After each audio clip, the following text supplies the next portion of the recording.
நான் உங்க அருண். ஒரு குடும்பத்துல தொடர்ச்சியா நடந்த துர்மரணங்களுக்கு காரணம் ஒரு சாபம் தான்னு நான் கேள்விப்பட்டேன். அதை பத்தி தெரிஞ்சுக்கத்தான் இப்ப நான் போயிட்டு இருக்கேன்.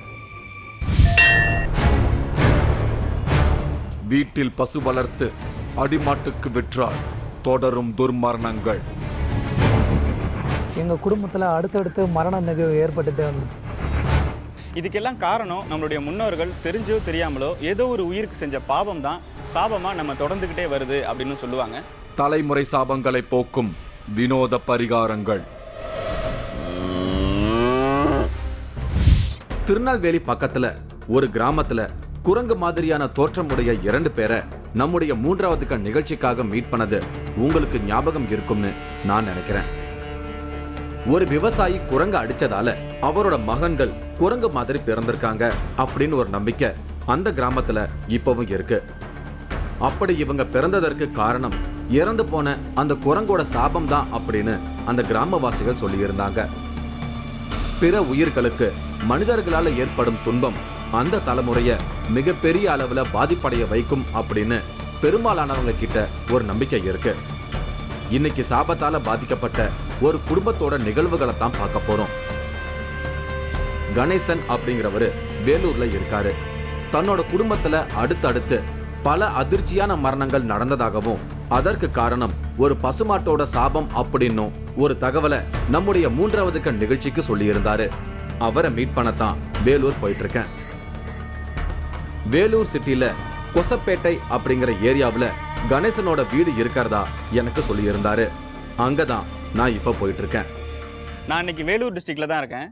பொதுவாகவே நம்மளை சுற்றியும் நம்மளோட குடும்பத்தை சுற்றியும் நடக்கிற ஏகப்பட்ட பிரச்சனைக்கு காரணம் என்ன அப்படின்னே தெரியாமல் நம்ம ரொம்ப குழப்பத்தில் இருப்போம். இதுக்கெல்லாம் காரணம் நம்மளுடைய முன்னோர்கள் தெரிஞ்சோ தெரியாமலோ ஏதோ ஒரு உயிருக்கு செஞ்ச பாவம் தான் சாபமாக நம்ம தொடர்ந்துக்கிட்டே வருது அப்படின்னு சொல்லுவாங்க. இதுக்கெல்லாம் பரிகாரம் செய்யணும் அப்படின்னா ஒன்று அதுக்கான செலவு ரொம்ப அதிகமாக இருக்கும், இல்லை என்ன பரிகாரம் செய்யறது அப்படிங்கிறதே ரொம்பவே குழப்பமாக இருக்கும். இங்கே இருக்கிற கணேசன் அப்படிங்கிற அட்வொகேட் அவரோட குடும்பத்தில் அடுத்தடுத்து நிறைய துர்மரணங்கள் நடக்குது, அதுக்கெல்லாம் காரணம் ஒரு பசுவோட சாபம் தான் அப்படின்னு சொல்லியிருந்தாரு. ஒரு சின்ன எளிமையான பரிகாரம் செஞ்சதுக்கப்புறம் இந்த துர்மரணம் அறவே தடுக்கப்பட்டிருக்கு அப்படின்னு சொல்லியிருந்தாரு. இதை தெரிஞ்சுக்கிறதுக்காக தான் நான் இன்னைக்கு வந்திருக்கேன். இவர் தான் கணேசன். வேலூர்ல இருக்காரு. இவர் ஒரு வழக்கறிஞர். இவரோட ரத்த சொந்தம் எல்லாரும் ஒரு கூட்டு குடும்பம் மாதிரி இந்த வேலூர்ல வாழ்ந்துட்டு இருக்காங்க. சில வருஷங்களுக்கு முன்னாடி அடுத்தடுத்து சில மரணங்கள் இவங்களோட குடும்பத்துல நடந்திருக்கு. அத பத்தி என்னோட பேச ஆரம்பிச்சாரு. நான் வேந்தர் டிவியை வந்து ரெகுலராக பார்ப்பேங்க. அந்த நிகழ்ச்சியோட முடிவில் பார்த்தீங்கன்னா உங்கள் பகுதியில் நடக்கிற அமானுஷமான விஷயத்த வந்து எங்களோட நீங்கள் ஷேர் பண்ணிக்கலாம் அப்படி சொல்லிட்டு இந்த நிகழ்ச்சி முடிவில் சொல்லுவீங்க. அதை பார்த்துட்டு எனக்குள்ளே, அதாவது என் குடும்பத்தில் ஏற்பட்ட விஷயங்களை, அதாவது அமானுஷமான விஷயங்களை உங்கள் கூட பகிர்ந்துக்கலாம்னு சொல்லிட்டு நான் இந்த வேந்தர் டிவிக்கு நான் தான் மெசேஜ் பண்ணியிருந்தேன். இல்லை என்ன எங்கள் குடும்பத்தில் நடந்துச்சுன்னு பார்த்தீங்கன்னா அடுத்தடுத்த மரண நிகழ்வுகள் இது எங்களுக்குள்ள ஒரு பயத்தை ஏற்படுத்திடுச்சு. என்னடா இது, ஒவ்வொரு வருஷமும் ஒவ்வொருத்தராக இறந்துட்டே வரமே, இதனால் எங்களுக்கு அடுத்த வருஷம் யார் இறக்க போகிறாங்கன்ற ஒரு பயமாக வந்துடுச்சு. மரணம் அப்படிங்கிறது எல்லார் குடும்பத்திலையும் நடக்கிற ஒரு நிகழ்வு தான். எதிர்பாராத ஒரு மரணம் ஏற்படும் போது அது ஒரு விதி பலன் அப்படின்னு நினைக்க தோணும். கணேசனோட குடும்பத்துல அடுத்தடுத்து நடந்த துர்மரணங்கள் ஒரு அதிர்ச்சியை கொடுத்திருக்கு. எங்கள் குடும்பத்தில் அடுத்தடுத்து மரண நிகழ்வு ஏற்பட்டுகிட்டே வந்துச்சு. இதுக்கு எப்படி தான் தீர்வு காண்றதுன்னு எங்களுக்கு ஒன்றும் தெரியல. முக்கியமாக என்ன மாதிரி நிகழ்வு நடந்ததுன்னு பார்த்தீங்கன்னா, சித்தப்பா பையன் ஃபஸ்ட்டு ஒரு தண்ணி லாரியில் வீட்டு வெளியே இறந்து போயிடுறான். தண்ணி லாரி சக்கரத்தில் மாட்டி இறந்து போயிட்டான். அடுத்த வருஷம் பார்த்திங்கன்னா என்னோடய அத்தை பையன் சூசைட் பண்ணிக்கிட்டான், ஹேங்கிங் பண்ணி இறந்து போயிட்டான். அதுக்கு அடுத்த வருஷம் என் மாமா பொண்ணு இதே போல் ஹேங்கிங் பண்ணி இறந்து போயிடுச்சு. அதுக்கு அடுத்த வருஷம் எங்கள் மாமா வந்து இறந்து போயிட்டாரு. அதுக்கு அடுத்த வருஷம் எங்கள் பாட்டி, அதாவது சின்ன வயசு பாட்டியோட தங்கச்சி, சின்ன வயசு தான், அவங்கள இறந்து போயிட்டாங்க. இதுபோல் 5 மரணம் அடுத்தடுத்த ஆண்டை நடந்து வருதுச்சு.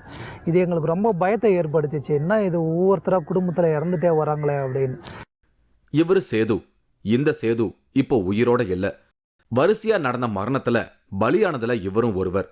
7 வயது சிறுவனோட மரணம் அந்த கூட்டு குடும்பத்துல மிகப்பெரிய மிரட்சியை ஏற்படுத்தி இருக்கு. இவரு நாராயணன், கணேசனோட சித்தப்பா. இறந்து போன சேதுவை பத்தி இப்பவும் வேதனைப்படுறாரு. தம்பி பையனுக்கு அவனுக்கு ஒரு 7 வயசு இருக்கும். அவன் பேர் சேது.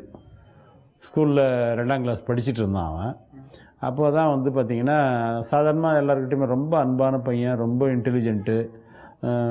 ரொம்ப எல்லாருக்கிட்டையுமே ரொம்ப அன்பாக பழகுவான், பாசமாக பழகுவான். அப்படிப்பட்ட பையன் பார்த்திங்கன்னா எங்கள் வீட்டுக்கு அங்கே டெய்லி அந்த ஏரியாவுக்கெல்லாம் வந்து தண்ணி சப்ளை பண்ண ஒரு லாரி வந்திருக்கு. அது நாங்களும் வந்து ஏதோ தண்ணி வந்து வீட்டுக்கெல்லாம் கொடுப்பாங்க.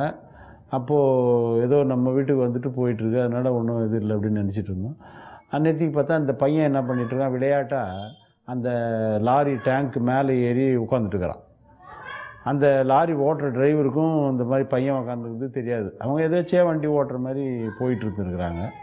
அப்போது இந்த பையன் என்ன பண்ணியிருக்கிறான், எங்கள் வீடு தாண்டி ஒரு 7-8 வீடு தாண்டினோடனே, ஐயோ நம்ம வீடு தாண்டி இது போகுது, இந்த வண்டி எங்கே போயிட்டு போய் விட்ருவாங்களோன்னு ஒரு பயத்தில் என்ன பண்ணியிருக்கிறான், அந்த வண்டியிலேருந்து டக்குன்னு குதிச்சுட்டுருக்கிறான். குதித்த உடனே என்ன ஆச்சுன்னா, பக்கத்தில் ஒரு கார் நின்றுச்சு, அது மேலே போய் குதித்து அங்கேருந்து கீழே விழுந்து அந்த லாரியினுடைய டயர் மேலே கீழே விழுந்துட்டான் இவன். அடுத்தடுத்து நடந்த மரணங்களால கணேசனோட குடும்பம் நிலை குலைஞ்சு போயிருக்கு. இந்த மரணங்களுக்கு காரணமா பின்னணியில ஏதாவது அமானுஷ சக்தி இருக்குமா அப்படின்னு கணேசனோட குடும்பத்தாருக்கு சந்தேகம் வந்திருக்கு. இதற்கு ஆன்மீக ரீதியா வழி தேட ஆரம்பிச்சிருக்காங்க. இதுக்கு என்னதான் தீர்வு சொல்லி நான் எங்களுக்குள்ளே பயந்துட்டு இருக்கும்போது எங்களுக்கு தெரிஞ்சவங்க ஒருத்தர் மூலிமா சந்தவாசல் படவேடு கோயில் பக்கத்தில் சாமுண்டீஸ்வரி கோயிலில் சண்முகசாமின்னு ஒருத்தர் அருள்வாக்கு சொல்கிறாரு, அவர்கிட்ட போனீங்கன்னா உங்களோட பிரச்சனையெல்லாம் வந்து தீர்த்து வைத்துருவாங்க அப்படின்னு சொன்னாங்க. ஃபஸ்ட்டு எங்களுக்கு இது ஒரு ஆஃப் கான்ஃபிடெண்ட்டாக தான் இருந்துச்சு. நேரில் வந்து பார்த்தோன்னா தான் எங்களுக்கு ரொம்ப பிரமிப்பாக இருந்தது. என்ன விஷயம்னு பார்த்தீங்கன்னா, அவர் அருள்வாக்கு கேட்கும்போது நாங்கள் என்ன கோரிக்கைன்றது அவர்கிட்ட சொல்லவே இல்லை. அந்த கோயிலோட விசேஷமே என்னன்னா, அவர்கிட்ட என்ன கேள்வி கேட்க வரீங்களோ அது சொல்லவே தேவையில்லை. அதை நினச்சிட்டு மனசில் நினச்சிட்டு உக்காந்தாலே அந்த கோரிக்கையை அந்த சண்முகசாமியை சொல்லிடுறாரு. கணேசன் குறிப்பிட்டு பேசுற சண்முகம் சாமி இவர்தான். 15 வயசுல இருந்து துறவு வாழ்க்கை வாழ்ந்து அம்மன் வழிபாட்டுல இருக்காரு. இவர் சாமுண்டீஸ்வரி அம்மனை வழிபாடு செய்கிறாரு.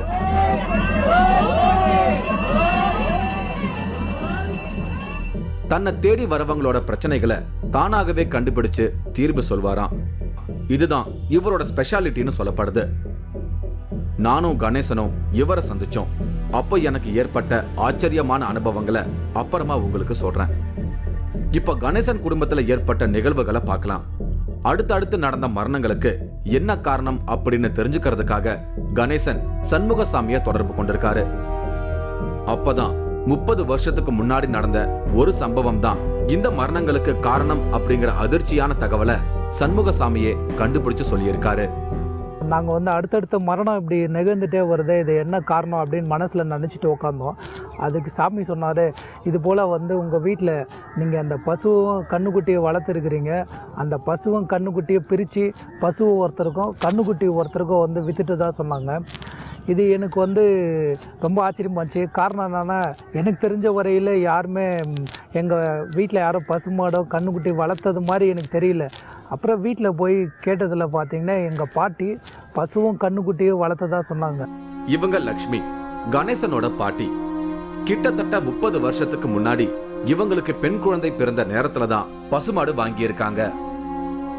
அந்த பசுமாட்டுக்கு நடந்த நிகழ்வுகள் தான் பிற்காலத்துல நடக்க போற மரணங்களுக்கு காரணமா இருக்க போகுது அப்படின்னு அப்ப அவங்க யாருக்கும் தெரிவதற்கான வாய்ப்பு இல்ல. லட்சுமி அம்மா மாடு வாங்கின சம்பவத்தை என்கிட்ட விவரிச்சாங்க. ஆப்ரேஷன் பண்ணி எடுத்ததுனால குழந்தைக்கு தாய்ப்பால் கொடுக்க முடியாததுனால வெளியில் பால் வாங்கி ஊற்றினா எல்லாம் அந்த நான் மாரி ஊற்றக்கூடாது, தனி ஒரு மாட்டு பாலாக ஊற்றினா குழந்தை ஆரோக்கியமாக இருக்கும் அப்படின்னாங்க. அப்புறம் நாங்கள் என்ன பண்ணோம், மாடு கறக்கிற மாடாக பார்த்து கண்ணுக்குட்டியும் மாடும் ஒன்றா வாங்கிட்டு வந்தோம். வாங்கிட்டு வந்து 2 வேளையும் பால் கறப்போம், சாயந்தரம் காலையில். அந்த பாலை குழந்தைக்கு ஊற்றின்னு வந்தோம். 2 வருஷம் வரைக்கும் கொடுத்துட்டு வந்தோம். பால் நின்று போச்சு, கறவல் நின்று போச்சு. நின்று பிறகு குழந்தைக்கு எதுனாலும் ஓட்டலாம் அப்படின்னு சொல்லிட்டு நாங்கள் மாடு தனியாக விற்றுட்டோம், கண்ணுக்குட்டி தனியாக விற்றுட்டோம். தங்களோட தேவை நிறைவேறின பின்னாடி ஒரு விஷயத்தை தேவையில்லைன்னு ஒதுக்கி வைக்கிறது மனிதர்களுடைய இயல்பு.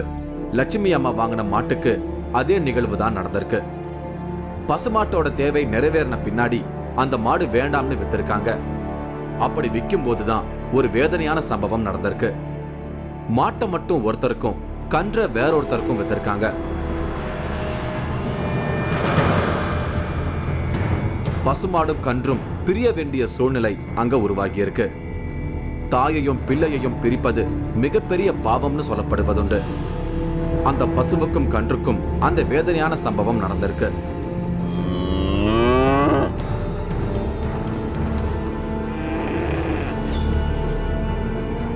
பட்டக்காலிலே படும் கெட்டக்குடியே கெடும் அப்படிங்கிற பழமொழி இப்பவும் நடைமுறையில இருக்கு. கண்ணுக்குட்டிய பிரிந்த பசுமாட்டுக்கு அடுத்த ஒரு சோதனை நிகழ்ந்திருக்கு. இறைச்சிக்காக அந்த பசுமாட்டை கொண்டு இருக்காங்க. கண்ணுக்குட்டியும் சரியான முறையில கவனிக்கப்படாம இறந்து போயிருக்கு. மனிதர்கள் தங்களுடைய சுயநலத்துக்காக பிற உயிர்களை இப்படி துன்புறுத்துவது சாபமாக மாறும் அப்படிங்கிற நம்பிக்கை உண்மைதான்னு கணேசன் குடும்பத்துல அடுத்தடுத்து நடந்த நிகழ்வுகள் உணர்த்த ஆரம்பிச்சிருக்கு. படவேட்டில் இருக்கிற சண்முகம் சாமி தான் இந்த பிரச்சனைக்கு தீர்வு கண்டுபிடிச்சிருக்காரு. பசுவும் கண்ணுக்குட்டியும் வெவ்வேறு ஆளுக்கு விற்றுட்டாங்க. பசு ஒருத்தருக்கும் கண்ணுக்குட்டி ஒருத்தருக்கும் விற்றுட்டாங்க. அந்த பசு வந்து பார்த்திங்கன்னா அவன் கொஞ்ச நாள் வாங்கி போனவன் கொஞ்ச நாள் தான் வச்சுருந்தான், அதை அடிமாட்டுக்கு அமிச்சிட்டான். அந்த கண்ணுக்குட்டி பார்த்திங்கன்னா வாங்கி போனவன் சரியானபடி அது ஒரு முறையாக அந்த கண்ணுக்குட்டியை பாதுகாப்பாக மெயின்டைன் பண்ணாத காரணத்தினால வீட்டு வெளியே இருக்க கரண்ட்டு கம்பியில் பட்டு அது இறந்து போயிடுச்சு. அந்த பசுவோடைய பசுவும் கண்ணுக்குட்டியும் பிரித்த அந்த சாபம் தான் உங்கள் குடும்பத்தில் ஒவ்வொருத்தராக வந்து மரண நிகழ்வுக்கு காரணம்னு சண்முக சாமி சொன்னார். அது ரொம்ப எங்களுக்கு பிரமிப்பாகவும் ஆச்சரியமாயிடுச்சு. அதுக்கு பரிகாரம், இதுக்கு என்னதான் பரிகாரம் சாமின்னு நாங்கள் கேட்டதுக்கு, மீண்டும் பசுவை ஒன்று வாங்கிட்டு வந்து வீட்டில் பசுவை வளர்த்து பசுவோட கோமியம் வந்து அந்த உங்கள் வீட்டில் பட்டாதான் இந்த மரண நிகழ்வை வந்து தடுக்க முடியும்னு சொன்னார். இப்போ நாங்கள் எல்லாம் பெரியவங்களாகிட்டதுனால வீட்டில் இருக்கிறவங்க எல்லாருமே வந்து பார்த்திங்கன்னா இந்த பசுவை வாங்கி வளர்க்குற அளவுக்கு பொறுமை கிடையாது. இறந்து போன பசுவோட சாபம் தீரணும்னா மீண்டும் கணேசனோட வீட்டில் மாடு வளர்க்கணும் அப்படின்னு சண்முகம் சாமி பரிகாரம் சொல்லியிருக்காரு. இப்ப இருக்கிற மாடர்ன் லைஃப் ஸ்டைல்ல மாடு வளர்ப்பது சாத்தியம் இல்லைன்னு கணேசன் குடும்பத்தார் மறுத்துட்டாங்க. அதனால மாட்டோட சாணத்தால சாமி மாதிரி உருவம் செஞ்சு அதை பூஜையில வச்சு அதுக்கப்புறம் தண்ணியில கரைச்சு வீட்டுல தெளிச்சிருக்காங்க. சண்முக சாமியார் படவட்டில் போய் கேட்டான். அவங்க வந்து பசுமாடு தோஷம் இருக்குது அப்படின்னு சொன்னார். சொல்லி தான் சாணம் வந்து 5 இது பண்ணி கொடுத்தாரு. பூஜையில் வச்சு இனிமேல் செய்யன்னு 48 நாள் செஞ்சு அதை கரைச்சி வீடு பூரா தெளித்த பிறகு எங்களுக்கு கொஞ்சம் மனசு கொஞ்சம் திருப்தியாக இருக்குது. இப்போது அதுக்கப்புறம் எந்த பாதிப்பும் இல்லை உங்களுக்கு? இல்லை. கணேசன் குடும்பத்துல இப்ப எந்த பிரச்சனையும் இல்லாம நிம்மதியா இருக்காங்களாம். கணேசன் குடும்பத்துல இருந்த சாபத்தை நிவர்த்தி பண்ணதா சொல்லப்படுற சண்முகம் சாமியை மீட் பண்ண முடிவு செஞ்சோம். ஆகாரம் எல்லாமே தாம இருக்கிறச்சு. அந்த அம்மா மூக்குக்கு நேராக பள்ளி. அப்போது ஒரு இந்த வேண்டிய அழுது கேட்க சொல்ல அம்மா வந்து அந்த அம்மா கால் நீட்டி அவர் நாக்கை நீட்ட சொல்லி அந்த காலால் அந்த நாக்கில் அவருக்கு எழுதி வாக்கு கொடுத்தா.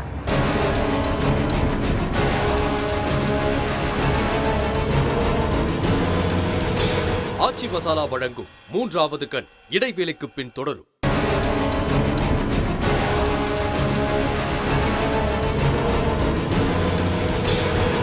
ஆச்சி மசாலா வழங்கும் 3வது கண் தொடர்கிறது. சாபத்தால ஒரு குடும்பத்துல நடந்த துன்ப நிகழ்வுகள் பத்தி நான் இன்னைக்கு பார்த்துக்கிட்டு இருக்கேன். அதுக்காக வேலூர் மற்றும் திருவண்ணாமலை மாவட்டத்துல டிராவல் பண்ணிக்கிட்டு இருக்கேன். நான் வேலூர்ல இருந்து சண்முகம் சாமி இருக்கிற படவேடு கிராமத்தை நோக்கி பயணம் செஞ்சேன். படவேடு கிராமத்துக்கு வந்தேன். திருவண்ணாமலை மாவட்டம் சந்தவாசல் பக்கத்தில் இருக்கிற படைவேடு அப்படிங்கிற கிராமத்தில் தான் நான் இப்போ இருக்கிறேன். இங்கே இருக்கிற சண்முகம் சாமி அப்படிங்கிறவர் ஆச்சரியமான முறையில் அருள் வாக்கு சொல்கிறாராம். பிரச்சனையோட வரவங்க இவர் முன்னாடி வந்து உட்காந்தாலே போதும், அதற்கான தீர்வை இவர் சொல்லிடுவாராம். சாமுண்டீஸ்வரி அம்மனை இவர் வழிபாடு செய்யறதுனால தான் இப்படிப்பட்ட ஆச்சரியமான சக்தி தனக்கு இருக்கிறதா இவர் சொல்கிறாரு. கணேசன் அப்படிங்கிறோட குடும்பத்தில் நடந்த சாபத்துக்கான பிரச்சனையை கண்டுபிடிச்சி அதற்கான தீர்வையும் சொன்னது இந்த சண்முக சாமி தான். சண்முகம் சாமி வழிபடுற சாமுண்டீஸ்வரி அம்மன் கோயிலுக்கு வந்துட்டேன். இதுதான் சாமுண்டீஸ்வரி அம்மன்.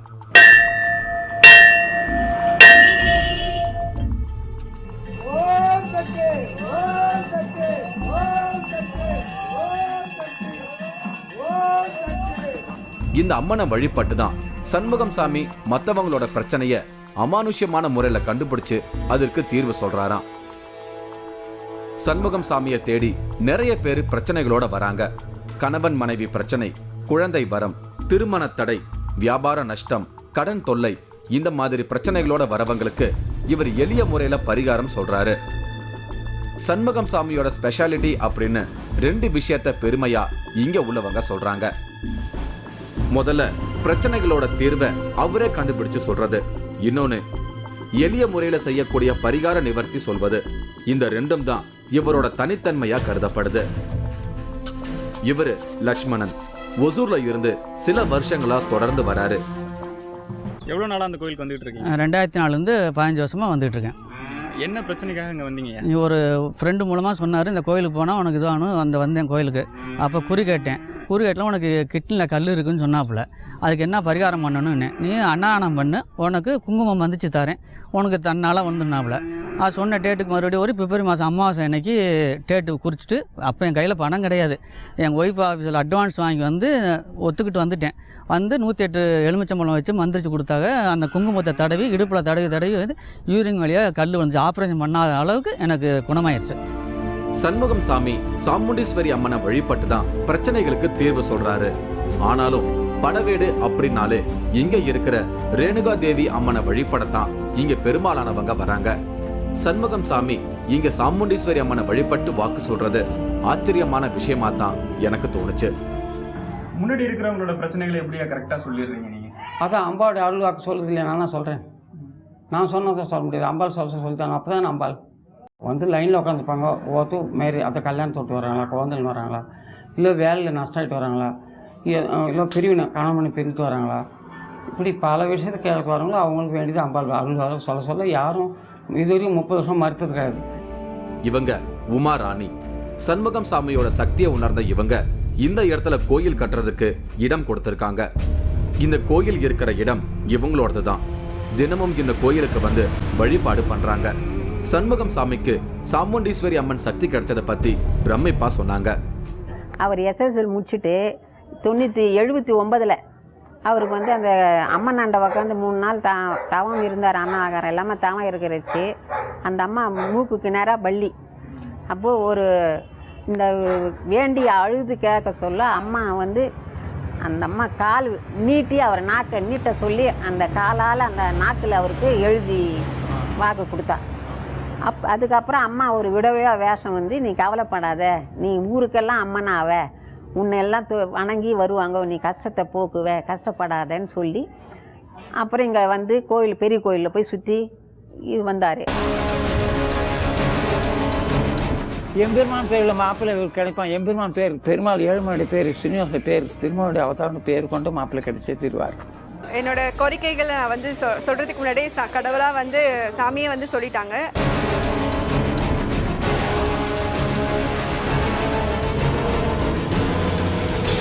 ஆச்சி மசாலா வழங்கும் 3வது கண் இடைவேளைக்கு பின் தொடரும்.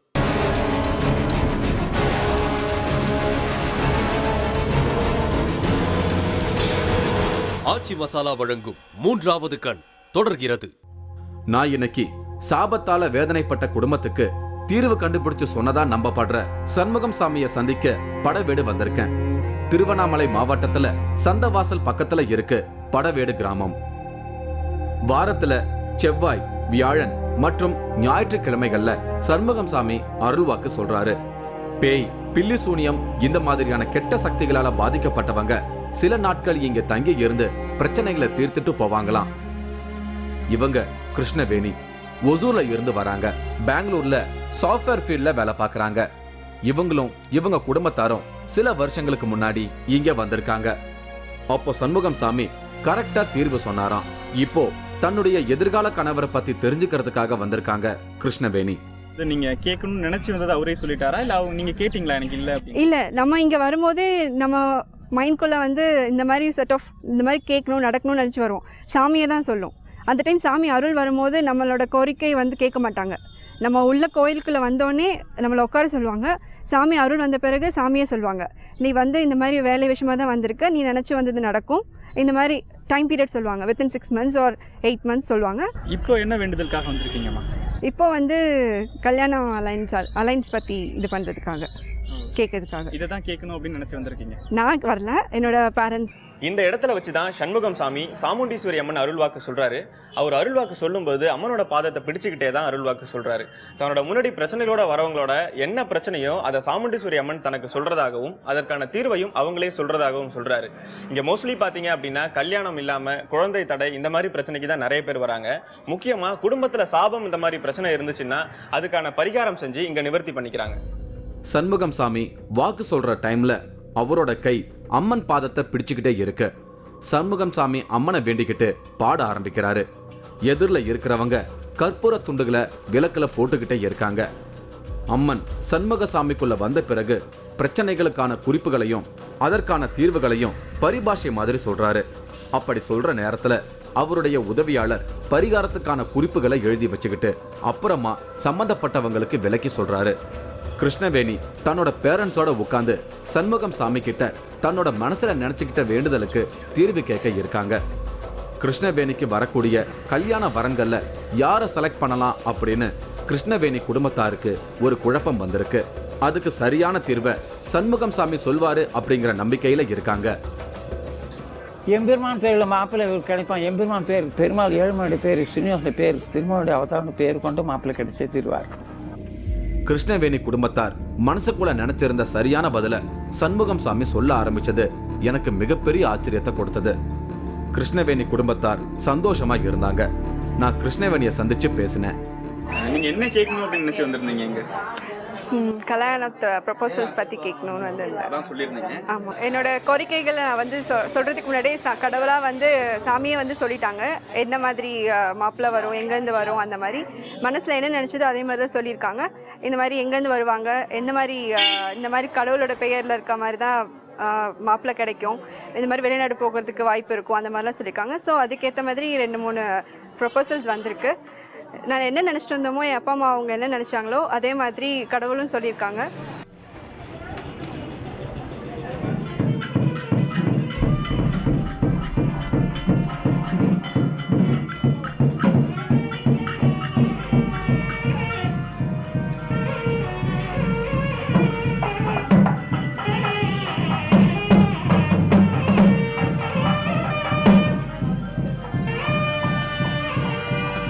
சாமுண்டீஸ்வரி அம்மனை வேண்டிக்கிட்டேன். நான் சண்முகம் சாமிக்கு நன்றி சொன்னேன். ஒரு அமானுஷ்ய மனிதரை எனக்கு அடையாளம் காட்டினதுக்கு கணேசனுக்கு நன்றி சொல்லிட்டு அங்கிருந்து நான் புறப்பட்டேன். மீண்டும் ஒரு வித்தியாசமான நிகழ்ச்சியில நான் உங்களை சந்திக்கிறேன். அதுவரை உங்களிடமிருந்து விடை பெறுகிறேன். கட்டிடம் கட்டினால் ஆபத்து, இன்னமும் ஓலை குடிசையில் அருள்பாலிக்கும் 8 கை அம்மன். கட்டணம் கட்ட முடியும். ஏதாவது அப்படி கட்டிட்டோம்னா எங்கள் கிராமத்துக்கு கஷ்டப்படும். நான் மறந்த கதை சொல்றேன். இந்த சாமி நல்லதுக்குங்குது கெட்டதுக்குங்குது. கொல்லிமலை மர்மங்கள். நீங்களும் இந்த திகில் பயணத்தில் கலந்து கொள்ள ஒரு வாய்ப்பு. 3வது கண் டிவி ஷோ என்ற Facebook பக்கத்தில் எங்களோடு இணைந்திடுங்கள். உங்களது அமானுஷ்ய அனுபவங்களை பதிவு செய்து இந்த நிகழ்ச்சியில் பங்கு பெறும் வாய்ப்பை பெறுங்கள்.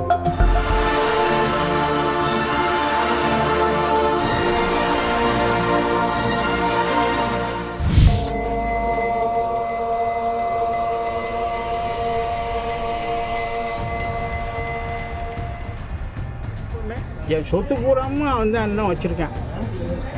எனக்கு பலவிதமான தொழிலெல்லாம் கட்டி வச்சு நிம்மதி இல்லாத வாழ்க்கையை நீ வாழ வச்சுக்கிட்டு இருக்கேன்.